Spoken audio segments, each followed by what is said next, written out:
দেখুন ধর্ণা মঞ্চ আমাদের চলছে আজকে ছয়তম দিন। এই 6তম দিনে আমাদের কিন্তু শিক্ষকদের উৎসাহ কমেনি। ধন্যবাদ জানাচ্ছি সেই সমস্ত শিক্ষিকাদের যারা রাজপথ আগলে পড়ে রয়েছে, কারণ তারা ভাবতে পেরেছে, বুঝতে পেরেছে যে মিথ্যা প্রতিশ্রুতি দিয়ে কোনো কিছু কাজ হবে না, এই প্রতিশ্রুতি বেকার হয়ে যাবে। তাই যদি দাবি আদায় করতে হয় একমাত্র এই আন্দোলনের মাধ্যমে এগিয়ে যেতে হবে। সরকারকে বুঝিয়ে দিতে হবে যে আমরা লাগাতার ভাবে এই আন্দোলনকে এগিয়ে নিয়ে যেতে হবে, কারণ সরকার ভাবছে যে এরা উঠে চলে যাবে, তাহলে আর কিছু করতে হবে না, দিতে হবে না। যারা বলছে আমাদের সব দাবি মেনে নিয়েছে, কই একটা সাংবাদিক সম্মেলনটুকু পর্যন্ত শিক্ষামন্ত্রী করেনি। উল্টে তিনি বলে দিয়েছেন যে আমরা শিক্ষক নয়। অতএব ওই সমস্ত কথা আপনারা ভুলবেন না। আসুন, দলে দলে আসুন, এই আমাদের সংগ্রামে যোগদান করুন এবং সকলকে আমন্ত্রণ জানাচ্ছি যে আমাদের দাবি দেওয়াটা ন্যায্য দাবি। এই দাবি আমাদের দেয়ালে পিঠ ঠেকে গেছে আদায় করতে গিয়ে। তাই আপনারা কোন রকম প্ররোচনায় পা দেবেন না, বারবার অনুরোধ করছি। জমায়েতটা বাড়ান, ভালো খবর আসছে, অনেক কিছু খবর আসছে।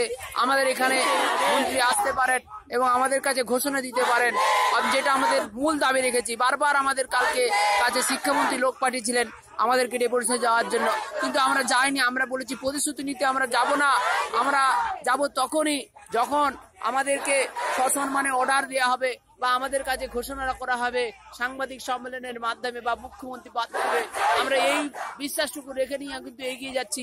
সত্যের জয় হবে, মিথ্যা একদিন পরাজিত হবে। তাই সেই সত্যকে তুলে ধরতে আমাদের লড়াই করতেই হবে এবং এই পথ থেকে আমাদের এগিয়ে যেতে হবে, সংগ্রামকে এগিয়ে নিয়ে যেতে হবে।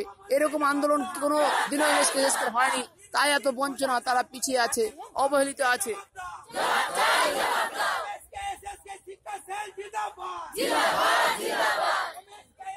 দেখছেন ঠিক এইভাবেই কিন্তু জোশ একটু কমেনি।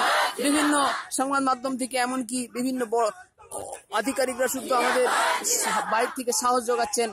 আজকে আমাদের মধ্যে আসতে পারেন অশোক গাঙ্গুলি, আসতে পারেন বিভিন্ন ধরনের মানুষ আসতে পারেন যারা সত্যিকারের আমাদের এই দুঃখ যন্ত্রণার পাশে দাঁড়াতে চান। তাই আপনারা বলবো, কোথাও আপনারা কোনো পরিচালনার পা না দিয়ে অল্টারনেট করে আসতে থাকুন, প্রত্যেক দিন ধর্ণা মঞ্চে আসতে থাকুন। যদি আমরা চালিয়ে যে আশা করছি খুব শীঘ্রই, যেটা কখনো সম্ভব হয়নি সেটা হতে পারে, এই জানিয়ে আমি তাপস চক্রবর্তী ধর্ণা মঞ্চের দিকে সরাসরি বলছি।